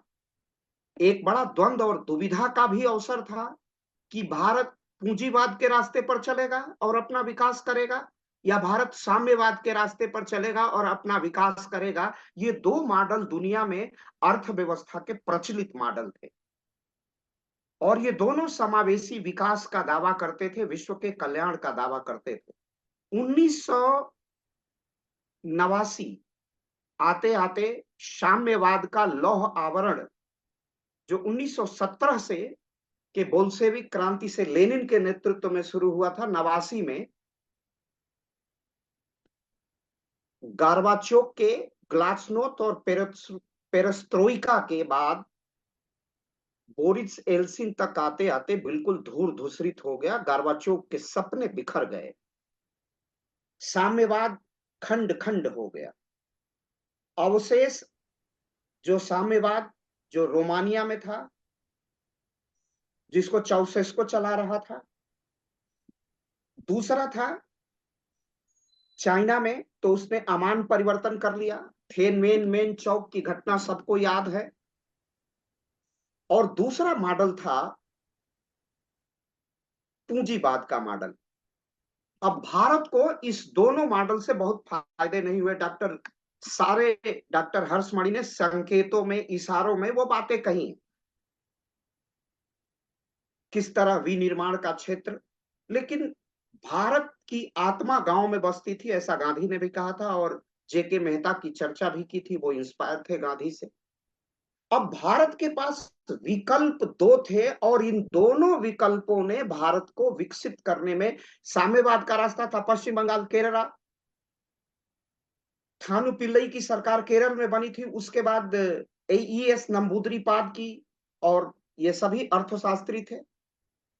फिर ज्योति बसु की सरकार पश्चिम बंगाल में चली और ग्रोथ रेट बढ़ नहीं पाया, तो साम्यवाद भी भारत के प्रयोगशाला में, भारतीय जनमानस की प्रयोगशाला में सफल रहा। केवल भाषणों का शब्द तो था कि दुनिया के मजदूरों एक हो जाओ, तुम्हें खोने के लिए बेड़ियां और पाने के लिए पूरा संसार है, जैसा कि 1848 के कम्युनिस्ट मैनिफेस्टो में कहा गया था मार्क्स के द्वारा, और वो बाइबिल है हमारे साम्यवादियों का। जो मॉडल किन्स का था, जो मॉडल पूंजीवाद का था, जो लाख से निकलकर आगे बढ़ता हुआ आया, जिसे हर्बर्ट स्पेंसर ने आगे बढ़ाया, रिकार्डो ने बढ़ाया, वो भी भारत की सरजमी पर समावेशी विकास करने के लिए उपयुक्त नहीं था। अब तीसरे मॉडल की जिसकी चर्चा विधिवत रूप से डॉक्टर हर्ष कर रहे थे, वह तृतीय जो थर्ड वे था, वो भारत का वे था। और कोई भी देश, जैसे जैसे ही उन्होंने बात हिंदू ग्रोथ रेट की थी, तो बड़ी मंथर गति भले थी, लेकिन अभी डॉक्टर हर्ष ने कहा कि उसमें सस्टेनेबल डेवलपमेंट, एक अस्थायी विकास करने की संभावना थी, क्योंकि उसमें प्रकृति से छेड़छाड़ नहीं थी, कहीं ओजोन परत में छेद नहीं होने करने की गुंजाइश नहीं थी, क्योंकि हम नदियों को मां मानते थे, मातृभूमि मानते थे अपनी वसुंधरा को। तो जो समावेशी विकास होगा, वह भारत की भारतीयता के पथ पर होगा। हम किस तरह विश्व में अपने उत्पादों को अत्यंत गुणवत्ता के साथ बेच सके। और भारत की, अर्थशास्त्र के विद्वान है डॉक्टर हर्ष जी, हम मिश्रित और बंद अर्थव्यवस्था थे, क्लोज्ड इकोनॉमी थे, डिफिकल्ट इकोनॉमी थे। जब भारत में कोई निर्यात करने, क्योंकि एक ईस्ट इंडिया कंपनी भारत में शासन करने आई, या भारत में व्यापार करने आई, भारत में शासन करने लगी, तो मजबूरी में हमने अर्थव्यवस्था की दीवारों को डिफिकल्ट बना दिया, इजी नहीं होने दिया, कस्टम ड्यूटी, एक्साइज ड्यूटी बढ़ा दी। तो हमने खुद अपने को बंद कर लिया, और विश्व में अपने को बेचा नहीं, अपने उत्पादों को नहीं बेचा, ये डर था। और 1900, डॉक्टर हर्ष उसे ज्यादा बढ़िया बताएंगे, 18वीं शताब्दी, 19वीं शताब्दी में, जब तक ये अंग्रेज औपनिवेशिक शासन, कोलोनियल स्टेट नहीं था, विश्व की अर्थव्यवस्था में लगभग 25% की भागीदारी भारत की थी। तो डॉक्टर हर्ष ने ठीक कहा कि अतीत के पन्ने खंगालने पड़ेंगे, सभ्यता और संस्कृति को देखना पड़ेगा, अर्थव्यवस्था के मूल वही हैं। एक प्रचलित दोहा था, कौन रिपहोई हमें का हानि, ये गांव में प्रयोग होता था। वो इसलिए प्रयोग होता था कि हमारे गांव अत्यंत आत्मनिर्भर थे, गांव की समस्त समस्याओं का समाधान गांव में बढ़ई था, लोहार था, दर्जी था, नाई था, धोबी था, एक दूसरे से ओवरलैपिंग का रिलेशनशिप था, एक अन्योन्याश्रित संबंध था। कोई राजा हो, गांव की अर्थव्यवस्था पर असर नहीं पड़ता था। और खुद कामन सभा में भाषण देते हुए लॉर्ड मैकाले ने कहा था कि भारत को तोड़ना बहुत कठिन है, क्योंकि भारत के गांव सेल्फ रिलायंस हैं, आत्मनिर्भर गांव हैं, और जब तक भारत के गांव नहीं टूटेंगे, भारत की अर्थव्यवस्था नहीं टूटेगी। तो हम ग्राम से नगर की ओर यात्रा थे, फिर एक दूसरी अर्थव्यवस्था के घाल मेल ने शहरों की ओर पलायन बढ़ाया, भारत का विभाजन, ये शब्द का उपयोग नहीं करना चाहिए था। भारत एक जो गांव में बसता था वो भारत था और शहरों में इंडिया होने लगा। तो जो इंडिया और भारत का विभाजन था वह पाश्चात्य दर्शन पर आधारित अर्थव्यवस्था थी, साम्यवाद पर आधारित अर्थव्यवस्था थी, और दोनों विश्व के लिए फेल्योर हो चुके हैं। दोनों का फेलियर है, दोनों असफल अर्थव्यवस्थाएं हैं। चाइना ने अमान परिवर्तन किया, 45 ट्रिलियन डॉलर की अर्थव्यवस्था है अमेरिका, लेकिन महामंदी के दौर से गुजर रही है। पर्यावरण का संकट एक अलग स्वरूप लेकर के, अपना आकार और स्वरूप लेकर दैत्याकार रूप में खड़ा है, और विश्व के ग्लेशियर से गलने की कल्पना की जा रही थी। और हम तो पाषाण में भी देवत्व का दर्शन करने वाले हैं। और जब तक हम सनातन संस्कृति पर आधारित समावेशी पर्यावरण के संरक्षण वाली अर्थव्यवस्था पर की ओर नहीं बढ़ेंगे और उस कोलोनियल स्टेट के नैरेटिव को नहीं तोड़ेंगे, मैं नहीं कहता कि आप केवल स्वदेशी पर रहिए। स्वदेशी का संदेश यही पहली बार बाल पाल लाल, बिपिन चंद्र पाल, गंगाधर तिलक जैसे मनीषियों ने दिया था। बाद में उसे और आगे बढ़ाया महर्षि अरविंद ने, और उसकी पहली उत्तेजना की लहर महामना में ही दिखाई देती। और वही एकात्म मानववाद का भी दर्शन था। हम घर से निकलते हैं तो मेरा एक परिवार है, परिवार के इकाई के रूप में मैं हूं।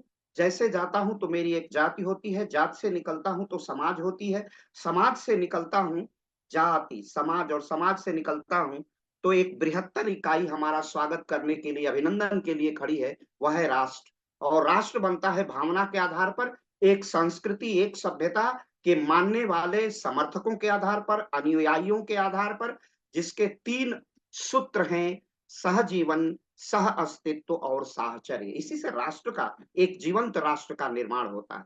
और हम इसी मार्ग का अनुसरण करके 2047 तक हम विकसित राष्ट्र तभी बन पाएंगे, विश्व अर्थव्यवस्था में अपना प्रतिशत तभी बढ़ा पाएंगे, जब प्रतापगढ़ का आंवले का मुरब्बा अमेरिका के किसी शॉपिंग कॉम्प्लेक्स में बिकेगा, क्योंकि गुणवत्ता है, और गुणवत्ता के साथ उसमें औषधि गुण है। और साथ साथ भारत की जनता को तैयार होना पड़ेगा, क्योंकि ये सरकार की, चूंकि मैं विधि का भी विद्यार्थी हूं, राजनीति विज्ञान पढ़ाता हूं, ये सरकारों का काम नहीं है पेटेंट कराना। डब्ल्यूटीओ जो 8 उरुग्वे उरुग्वे दौर के बाद गैट डब्ल्यूटीओ में परिवर्तित होता है, यह भी एक कुचक्र था। कुचक्र हो या ना हो, उसका सामना करना पड़ेगा। हम पूर्ण वृत्त से ही अर्धवृत्त की कल्पना कर सकते हैं। विश्व पहले है, और विश्व की जैसी जीवन शैली है उससे हम कट के नहीं जी सकते हैं। तो उस डब्ल्यूटीओ के मंशा के अनुरूप भारत के लोगों को पेटेंट कराने के लिए तैयार रहना पड़ेगा। पेटेंट से कितना लाभ है? भारत में अगर अधिकाधिक मात्रा में उत्पादों का पेटेंट होता है तो उसका 25%, 14 से 25% भाग तो सीधे उसकी खोजकर्ता, उसकी बौद्धिक संपदा का पर जो राइट है उसके आधार पर आ जाएगा। भारत समृद्ध होगा, और हम अभी 3 ट्रिलियन इकोनॉमी से 5 ट्रिलियन, फिर 10 ट्रिलियन इकोनॉमी का सपना देख रहे हैं। वो स्वप्न साकार तभी होगा, जैसा डॉक्टर हर्ष ने कहा, स्टार्टअप करेंगे, इस इंटरप्रेन्योरशिप करेंगे, हम नए छोटे छोटे उद्योगों की प्रतिस्थापना करेंगे। लिज्जत पापड़ का कितना है, बाबा रामदेव का अपना स्वदेशी तकनीक से लगभग 2,500 करोड़ रुपए की अर्थव्यवस्था खड़ी है। तो ऐसी अर्थव्यवस्था हमें बनानी पड़ेगी। हमें अपने पुरुषार्थ को जागृत करना पड़ेगा। वो हमारे धर्मों से भी होगा, हमारी सामूहिक चेतना से होगा। डॉक्टर हर्ष ने कहा वो सामूहिक चेतना हमारी संस्कृति और सभ्यता में बसती है, हमारे मंदिरों में बसती है। इन सब से रोजगार सृजित होता है। नदियों के किनारे मेले लगते हैं, रोजगार होता है। मंदिरों से रोजगार सृजित होता है, नदियों से, मंदिरों से, खेतों से। खेत आज अर्थव्यवस्था में कृषि का कितना प्रतिशत रह गया है? तो हमें उस पर विचारण करना पड़ेगा कि भारत की आत्मा अगर गांव है तो गांव की आत्मा खेत, किसान और मजदूर हैं। उसको, उसके आय को हम कैसे बढ़ाएंगे? कृषि पर आधारित प्रोसेसिंग उद्योग तब प्रतिस्थापित होंगे ताकि गांव के व्यक्ति की प्रति व्यक्ति आय में वृद्धि होगी, परचेजिंग पावर बढ़ेगी, क्रय शक्ति बढ़ेगी, तब वह भी बड़े बड़े शॉपिंग कॉम्प्लेक्स में जा करके क्रय कर सकता है, उसमें अपनी सहभागिता निभा सकता है। भारत इसी साहचर्य की प्रतीक्षा कर रहा है और हम उस दिशा में बढ़ रहे हैं। एक अर्थशास्त्री के मुंह से आपने ये सारा वक्तव्य सुना। डॉक्टर हर्ष का बहुत बहुत अभिनंदन, बहुत इस वक्तव्य के लिए स्वागत। डॉक्टर भावेश जी, डॉक्टर भावेश। हाँ सर, बताएं। प्रणाम। बस अपना धन्यवाद औपचारिक ज्ञापन करिए। उसके पहले मैं डॉक्टर उदय भान सर, डॉक्टर उदय भान सर। हाँ जी डॉक्टर साहब, जी डॉक्टर साहब, हाँ डॉक्टर सर, साहब। सर एक आपके वक्तव्य की हम अपेक्षा करते हैं, तब डॉक्टर भावेश जी। बहुत सुंदर डॉक्टर साहब ने अपना विषय रखा, और जब ये बोल रहे थे तो इन्होंने सब चीजों का समन्वय किया। जी सर। प्राचीन अर्थव्यवस्था किस प्रकार से, ग्रामीण अर्थव्यवस्था किस प्रकार से, फिर कैसे घूमते फिरते 1947 से फिर अब तक, और अब 2047 कैसे उस लक्ष्य को प्राप्त कर सकते हैं। अनेक विघ्न बाधाएं रहीं, अभी भी हैं। और जब वो बोल रहे थे तो मेरे मन में दो तीन पंक्तियां कौंध रही थीं कि मुद्दतों के बाद करवट ली जरा तारीख ने, वाह। मुद्दतों के बाद करवट ली जरा तारीख ने, सांकलों को जोर से फिर खटखटाओ दोस्तों, और जिन दरख्तों से मिले हों बाग को कांटे ही कांटे, उन दरख्तों को चमन से अब हटाओ दोस्तों। कि जो अनुभव रहा, पिछला अनुभव रूपी जो कंटक मिले, कांटे मिले, उनको साफ करते हुए हमको आगे जाना है।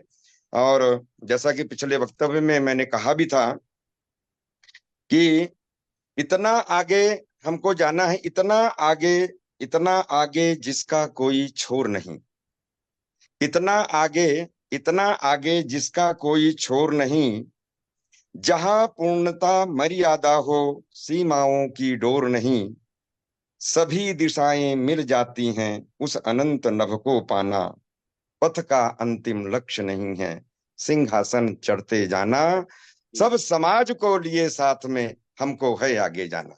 अभी तक जो विकास का पथ रहा है छिन्न भिन्न रहा है, कोई ज्यादा, कहीं विकास कहीं ज्यादा हो रहा है, और जो अर्थव्यवस्था से जो अर्जन होता था वो समानता, वितरण में समानता नहीं थी।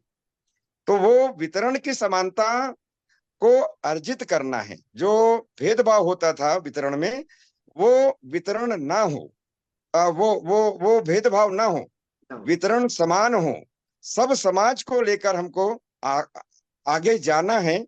यही पूर्ण विकसित समग्र विकास, सतत विकास 2047 का लक्ष्य है। और इसको ठीक ढंग से डॉक्टर हर्षमणि जी ने बहुत अच्छे ढंग से इसको परिभाषित किया, रेखांकित किया है कि यदि ऐसा हो सका तो निश्चित रूप से 2047 पूर्ण विकसित भारत का जो लक्ष्य है वह साकार हो सकेगा। बहुत बहुत आभार हर्ष जी आपका कि आपने बड़े सरल सहज शब्दों में हम सबका हम सबको पाथेय प्रदान किया है। देखिए, उम्र में छोटे बड़े हम हो सकते हैं, लेकिन अनुभव जो होता है उसको प्रणाम किया जाता है, उसको नमन किया जाता है। इस दृष्टि से मैं हर्ष जी को नमन करता हूं। उन्होंने बड़े अच्छे ढंग से हम सबको बताया कि अंततः 2047 का पूर्ण विकसित भारत का लक्ष्य कैसा रहना चाहिए। धन्यवाद। बहुत बहुत आभार सर। जब आपका कमेंट आता है और जब आपने एक कविता पढ़ी है, आपकी ये स्वरचित कविता ही होगी जैसा मुझे पूरा विश्वास है। वो पूरा जो अंत्योदय की दृष्टि है, भारत की जो समावेशी दृष्टि है, भारत की जो उपनिषदों की दृष्टि है, और जैसा हम कहते हैं कि जो महाभारत में नहीं वो भारत में नहीं, वही अंतर्दृष्टि है। उसमें भीष्म के शांति पर्व के अनंत श्लोक फूट रहे थे, और आपकी टिप्पणी से हमें बहुत ऊर्जा मिलती है, क्योंकि आप एक विद्वान हैं और आपका जो सामीप्य स्थापित होता है वो पंडित दीनदयाल उपाध्याय से होता है। और दीनदयाल की एकात्म मानववाद और अंत्योदय की जो संकल्पना है वो भारत की मौलिक संकल्पना, भारत के वेदों से, उपनिषदों से, पुराणों से, उसे हम एक तरह से कहें कि वो भारत की आत्मा है और भारत की एकात्मकता का सूत्र है, तो अतिशयोक्ति नहीं होगी। और मैं आपका जो भी वक्तव्य आता है, आप अपने को आवृत नहीं करते हैं, लगातार कुछ न कुछ नया इंटरप्रिटेशन लेके आते हैं, वो हमारे लिए बड़ा ऊर्जा का काम करता है। सर, आपने पिछले वक्तव्य में जब आपका पाथेय है, मैं कल रात को सुन रहा था आपका पाथेय, उसमें दीनदयाल के प्रति जो वो दृष्टि थी, उसके प्रति जो ओझल थी, मैं पुनः निवेदन करूंगा कि उस पर अवश्य लिखा जाना चाहिए सर, और हम लोग सब मिलके उसको प्रकाशित करेंगे, क्योंकि वो दृष्टि अद्भुत है, उस पर तो अभी बात ही नहीं हुई। और वो इतना सामयिक पर्यावरण का मुद्दा है जिस पर कभी बात डॉक्टर लोहिया किया करते थे, उर्वशीयम मेघालय, हिमालय, हिमालय क्यों घट रहा है, क्यों सिमट रहा है, क्यों पहाड़ टूट रहे हैं, ग्लेशियर्स पिघल रहे हैं, हम अल नीनो लार नीनो का प्रभाव भारत के भूगोल और भारत की अर्थव्यवस्था को कर रहा है। इन सारे विषयों पर जिस तरह की आपकी दृष्टि, और वो सूक्ष्म दृष्टि जो स्थूल से निकलती है और स्थूल से विद्रोह भी करती है, सूक्ष्म का वो विद्रोह है स्थूल के प्रति, उसको लगातार जागृत करने की आवश्यकता है सर। उस पर आपके अविराम लेखन होते रहना चाहिए। उस पर लेखन बहुत मौन सा है, कुछ गांधीवादी और लोहिया के बाद कोई कृति उस पर नहीं हुई है, कार्य नहीं हुआ है। तो सर, आपका भी बहुत बहुत अभिनंदन। अब मैं अपने डॉक्टर भारत जी से डॉक्टर अखिलेश जी, एक मेरा निवेदन था, जी सुझावात्मक निवेदन था कि हम अपने मंच की एक पत्रिका या शोध पत्रिका, क्योंकि अभी हम वक्तृत्व के माध्यम से निश्चित रूप से हम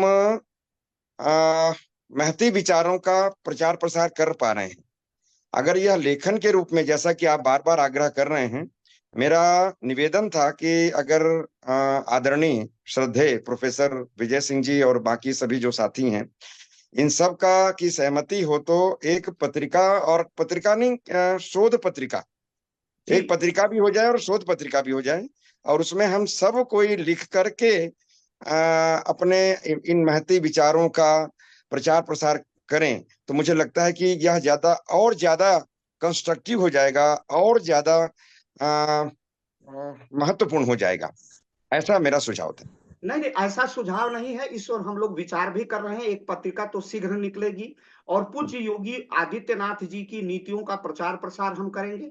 और सर, मैंने बार बार ये निवेदन किया है और आपने भी अपने वक्तव्यों में कहा है कि अगर दीनदयाल जी की नीतियों को धरती पर उतारने वाला कोई युग पुरुष है, तो वो पूज्य योगी आदित्यनाथ जी और नरेंद्र दामोदर दास मोदी जी। तो ये बहुत ही स्वागत योग्य है कि हम लोग एक शोध पत्र भी निकालें, और वर्नाकुलर एक्ट में सर उसकी शुरुआत जिलाधिकारी प्रयागराज से अनुमति लेनी पड़ेगी, इतनी वो जटिल प्रक्रिया है। मैंने उस विषय में सोचा है। तो निश्चित रूप से सर, आपके सुझावों से, आपके मार्गदर्शन से यह कार्य बहुत शीघ्रता से, बहुत शुभ अवसर पर आपने ये बात कही है, और हम लोग एक शोध पत्र की ओर बढ़ते हैं जिसमें लगातार हम नीतियों पर विमर्श करेंगे, भारत के लिए कैसे हो सकता है, क्या हो सकता है, और इन सुझावों को हम सत्ता की ओर भी भेजेंगे। उसका एक ड्राफ्ट बना के हम लोग भेजेंगे आपके नेतृत्व में, निश्चित रूप से भेजेंगे, और उस पर सरकारें, अगर राष्ट्रवादी सरकारें होंगी तो अवश्य विचार करेंगे। सर, बहुत ही आपका यह महनीय वक्तव्य था, जिसमें बहुत स्वागत करने योग्य, हम सभी मिलके, डॉक्टर हर्ष, डॉक्टर भावेश जी, सभी लोग हम उसका हृदय से समर्थन करते हैं। और जल्दी एक बैठक इसीलिए हम लोग ऑनलाइन रखेंगे कि इसको कैसे हम लोग क्रियान्वित कर सकते। बहुत सुंदर, बहुत सुंदर, बहुत सुंदर। साधुवाद, साधुवाद। जरूर जरूर लागू करेंगे। अब डॉक्टर भावेश जी। जी, धन्यवाद सर। लोकपहल के द्वारा आयोजित आज की इस परिचर्चा में हम भारत के लोग और विकसित भारत का संकल्प 2047 जैसे महत्वपूर्ण विषय पर अर्थशास्त्र के विद्वान, एक साहित्यकार, एक कवि और एक बहुत ही संवेदनशील, एक बहुत ही गंभीर व्यक्तित्व के धनी हमारे अग्रज डॉक्टर हर्षमणि सिंह जी का आज हम सभी को पाथेय प्राप्त हुआ। और आज का यह वक्तव्य इसलिए भी महत्वपूर्ण है क्योंकि अर्थशास्त्र और अर्थव्यवस्था किसी भी भारत ही नहीं बल्कि दुनिया के किसी भी देश की रीढ़ है। आपने अपने पाथेय का जो प्रारंभ किया वो महर्षि टैगोर की पंक्तियों के साथ किया, और उसके बाद मानव और प्रकृति का गठजोड़ अर्थव्यवस्था के आधार होनी चाहिए, इसके साथ जो आपका यह वक्तव्य प्रारंभ हुआ, इसने आपके बिल्कुल उस परंपरा को आगे सुझाव बढ़ा का दिया स्वागत कि है। सनातन की परंपरा रही है। आपके द्वारा स्वरचित दरख्त का अश्क में आपने भारत के ग्रामीण समाज को, बिल्कुल ऐसा लग रहा था कि आपने स्क्रीन पर उस पूरे के पूरे भारत के ग्रामीण समाज को गढ़ दिया है कि लोग थे कम, खेत थे ज्यादा, खेतों में सीमेंट लगेगा, बालू सरिया, और पीपल के वृक्ष का जो आपने वर्णन किया कि वो गिरा हुआ पीपल का वृक्ष जो है अब यह इंतजार कर रहा है कि कौन उसको एक लोटा जल देगा। तो इसमें आपने बड़े ही सूक्ष्म तरीके से और बड़े कम शब्दों में ये बता दिया कि किस तरीके से ग्रामीण समाज का जो पलायन नगरों की ओर हुआ वो केवल अर्थव्यवस्था के लिए ही नहीं बल्कि हमारी बहुत सी सामाजिक जो रीति रिवाज हैं, संस्कृति है, उन सबको अपने साथ ले गया। विकास विकास के मॉडल और भारतीयों के अनुरूप रहा या नहीं रहा, इस पर जो आपने ग्रामीण अर्थव्यवस्था और नगरीय अर्थव्यवस्था को तुलनात्मक रूप से जो आपने इसका वर्णन प्रस्तुत किया, प्रकृति और मानव का सह अस्तित्व होना चाहिए पर आपने विशेष रूप से जोर दिया। और 1947 के बाद से निरंतर जो भारत की अर्थव्यवस्था आगे बढ़ी है, जिसमें आपने दुग्ध क्रांति, जिसे हम श्वेत क्रांति भी कहते हैं, हरित क्रांति का वर्णन किया है। फिर 1921 में मुंशी प्रेमचंद्र के द्वारा लिखी हुए साहित्य से आपने भारतीय के किसान की स्थिति का जो वर्णन किया, और समय दर समय यानी 1974 में, फिर उसके बाद 1990 के समय में और आज के समय में भारत के किसानों की स्थिति का जो आपने वर्णन किया है, वह निस्संदेह ही सरकार ही नहीं बल्कि भारत के हर व्यक्ति को प्रेरित करेगी कि वह अपने गांव, अपने ग्रामीण समाज, अपनी ग्रामीण संस्कृतियों और हमारे गांव की जो आत्मा है किसान, उसके विषय में अवश्य ही सोचे। किसानों का नगरों में पलायन, लेकिन वह पलायन मजदूर के रूप में होना, कुछ पैसों के लिए होना, और उसके बाद भी जोत के आकार जो छोटे होते गए, पलायन के बावजूद भी जो मुनाफा है किसान का, ना तो वो गांव में बढ़ा और ना शहरों में जाकर बढ़ा। और अर्थव्यवस्था की प्रक्रिया ने किस तरीके से किसानों को वहीं का वहीं जड़ रहने दिया, और बाकी चाहे वो विनिवेश का क्षेत्र हो, चाहे निर्माण का क्षेत्र हो, उनमें जो भी प्रगति हुई हो, लेकिन निस्संदेह रूप से किसान की स्थिति में बहुत ज्यादा परिवर्तन जो है वो नहीं आया। इसको अपने शब्दों में आपने बहुत ही संगठित रूप से और बड़े ही सरल शब्दों में आपने इसका वर्णन किया।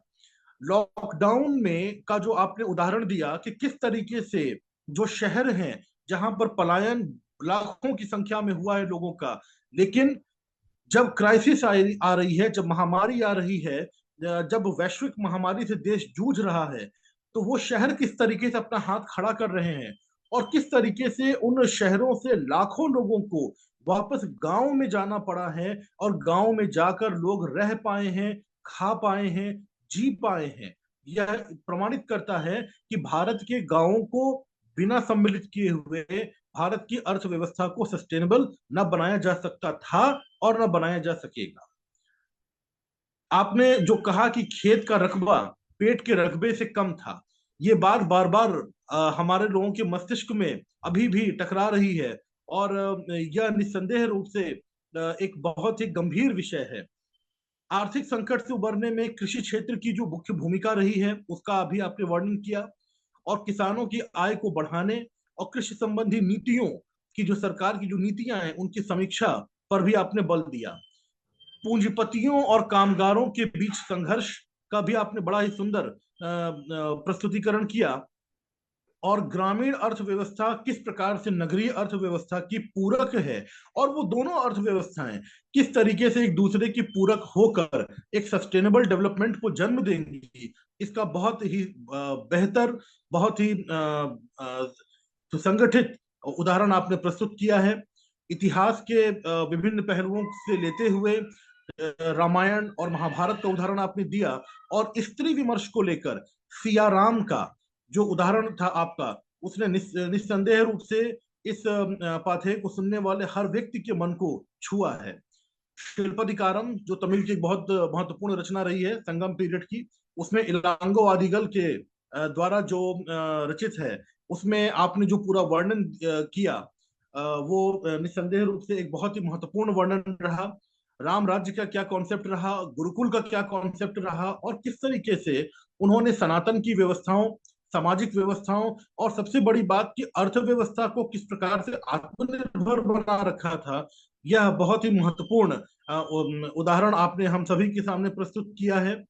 यूनिवर्सिटी, उससे निकल रहे ग्रेजुएट्स और उन ग्रेजुएट्स का परफॉर्मेंस, निस्संदेह रूप से आज भारत के हर पढ़े लिखे विद्वान व्यक्ति का यह विचार अवश्य होता है, और उससे आपने हमें रूबरू कराया। आपने पुनः एक बार उस ओर सोचने पर के लिए प्रेरित किया है। यह एक बड़ा ही महत्वपूर्ण तथ्य रहा आपकी इस पाथेय का।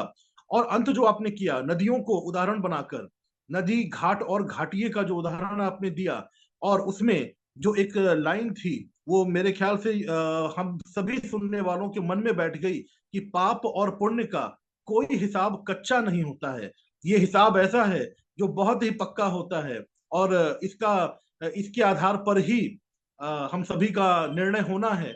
ये बड़ा ही मार्मिक रहा, और हम सभी के मन को इसने छुआ। इस बहुत ही महत्वपूर्ण, ज्ञानवर्धक, सूचनाओं से भरे हुए और समीक्षा से भरे हुए इस पाथेय के लिए मैं पूरे लोक पहल परिवार की ओर से आपको बहुत बहुत कोटि कोटि धन्यवाद प्रकट करता हूं। इस लोक पहल को मूर्त रूप देने वाले professor Alok Chauhan sir, doctor Vijay Kumar Singh sir, doctor Santosh Kumar Singh sir, Anand Pathtikar sir, doctor BL Arya sir का भी बहुत बहुत धन्यवाद ज्ञापित करता हूं। हमेशा ही इन परिचर्चाओं को अपनी समीक्षा के द्वारा, अपनी ओजपूर्ण भाषा के द्वारा, अपने व्यक्तित्व से निरंतर संचालन करते रहने वाले हमारे बड़े भाई, हमारे अग्रज डॉक्टर अखिलेश त्रिपाठी सर को भी बहुत बहुत धन्यवाद। और दीनदयाल उपाध्याय पीठ के विद्वान, हमारे एक तरीके से मार्गदर्शक डॉक्टर उदय भान सिंह सर को भी बहुत बहुत धन्यवाद, जो उन्होंने अपनी समीक्षात्मक टिप्पणी दी।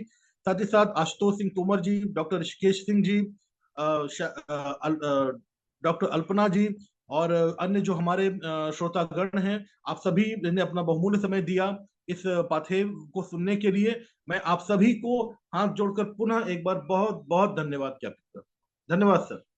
बहुत बहुत आभार। लेकिन धैर्य के साथ इस पूरे रचना का संचालन करने वाली जो सांगठनिक संरचना, जो तकनीकी टीम है, उसकी हमारी जो सबसे महनीय व्यक्तित्व है वो है कनिष्का वशिष्ठ जी। वो नहीं होती तो ये सारा आभासी मंच न सजता, न तो ये दर्शकों तक, श्रोताओं तक इतनी गंभीर चर्चा का विषय संप्रेषित हो पाता इसका, न तो हम फैसिलिटेट कर पाते, न तो कम्युनिकेट कर पाते।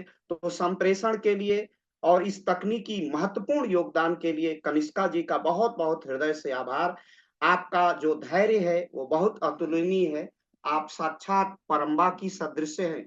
माँ परम्बा ऐसे ही पूरे राष्ट्र की रक्षा करती हैं, आप उसी की वरद पुत्री हैं। आपका बहुत बहुत अभिनंदन। और मैं निवेदन करूंगा, डॉक्टर उदय भान सर को बहुत बहुत प्रणाम, और सभी श्रोताओं को, डॉक्टर विजय सिंह को बहुत बहुत प्रणाम, और सभी श्रोताओं का बहुत अभिनंदन और स्वागत। डॉक्टर हर्ष को बहुत बहुत आभार। अब मैं कनिष्का जी से निवेदन करूंगा कि आज के कार्यक्रम का समारोह करें। कनिष्का जी।